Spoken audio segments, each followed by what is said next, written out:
Vamos a entrar en materia y preguntando en principio con estos datos que ya damos cuenta y compartimos con la audiencia, Armando. ¿Podemos hablar del inicio de una recuperación del empleo ante estos datos de julio? ¿Qué nos falta? Es decir, ya tocamos fondo en esta materia. ¿Cuál es la impresión que tienes? Mira, yo creo, o nosotros en el Centro de Estudios del Empleo Formal, creemos que, pues si bien empezamos a tocar fondo todavía, quién sabe qué pasa en el mes de julio, que perdimos en julio 3.907 y a ver qué pasa en agosto. En julio se crearon 18.418 puestos, pero se perdieron 22.325 y nos da un saldo neto de 3.907. El presidente dio un comentario que se habían creado cerca de 15.000 empleos durante el mes de agosto, pero no nos dijo cuántos se perdieron. Entonces nosotros creemos que si bien empezaremos más que a recuperar o a crear nuevos empleos, empezaremos a recontratar los empleos que se despidieron. Y va a ser un proceso muy paulatino, muy largo, y yo creo que hasta el 2022 podemos recuperar los empleos. Entendiendo como recuperación los empleos que se perdieron, que son 1.117.000 empleos al mes de julio, más los que dejamos de crear durante estos meses.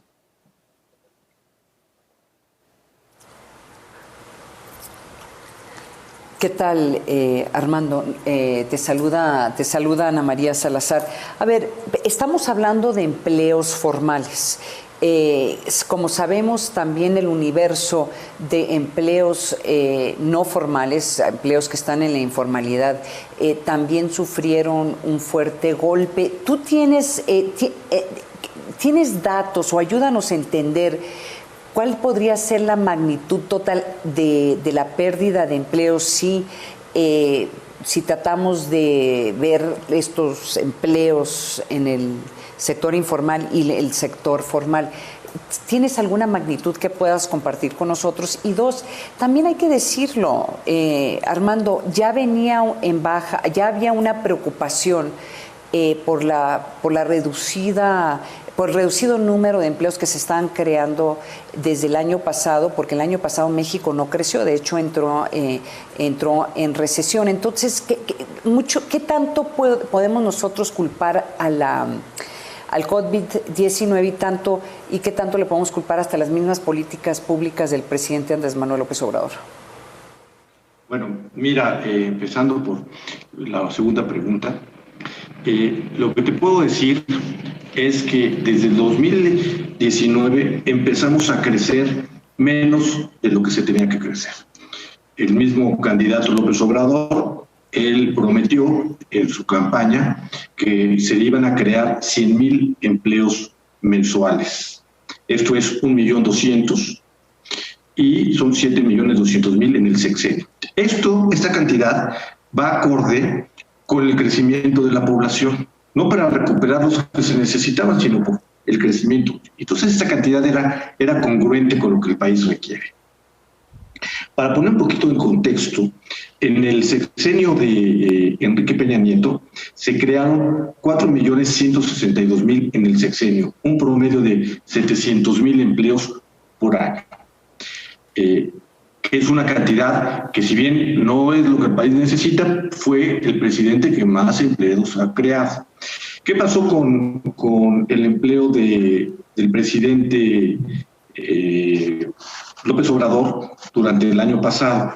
Pues solamente se crearon 345,000 empleos, o sea, prácticamente la mitad del promedio por año que se creó con Enrique Peña Nieto. Entonces ya veníamos en una crisis de empleo y originado por la caída o el no crecimiento económico durante el 2019. Entonces sí hay hay un problema que viene desde 2019 y obviamente cuando empieza el COVID y que la gente nos empezamos a recluir en nuestras casas, a salir menos y a demandar bienes, productos y servicios, bueno, pues al dejar de demandar esos productos y servicios, dejamos de demandar empleo indirectamente. Y entonces, en una gran proporción, sí es problema de la poca actividad económica. Y en este periodo de los meses de la pandemia, de marzo a julio, se han perdido 117,000 empleos formales.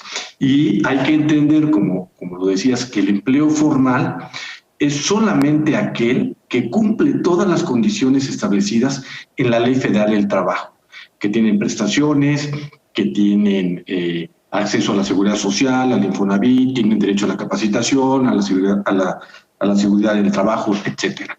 Si no cumple estos requisitos, no son empleos formales. Entonces, eso es, digamos, la segunda pregunta. La primera pregunta, que es muy grave, y antes de hablar de cuántos empleos se perdieron, voy a poner un poquito el panorama de cuál es el desempleo al mes de junio, de acuerdo a los datos del INEGI. El desempleo abierto, conocido como desempleo, hoy son 2.8 millones de personas. Pero también tenemos un desempleo que son aquellas personas que forman parte de la población no económicamente activa, pero que están disponibles para trabajar en cualquier momento y no lo hacen pues, porque no hay oportunidades de empleo. Estos son aproximadamente 13 millones de personas, 13.2. Si los juntamos, si los sumamos, tenemos cerca de 16 millones de personas desempleadas. En el mes anterior, en el mes de junio, teníamos casi 20, pero se reincorporaron y pasaron a formar parte de la población económicamente activa y se han disminuido, pero de todas maneras, 16 millones de desempleados es muchísimo. Entonces tenemos dos problemas del empleo: el empleo formal, que es además el que nos interesa porque es el único que es a través del cual se puede combatir la pobreza, y el empleo informal, que es aquel que genera pobreza, y también se tiene el empleo formal, genera un gran deterioro en los ingresos familiares. De ese tamaño es la cantidad de desempleo. Se llegaron a perder hasta 12 millones de empleos, más los que ya estaban desde antes en la población no económicamente activa, como disponibles, que teníamos alrededor de 5 millones.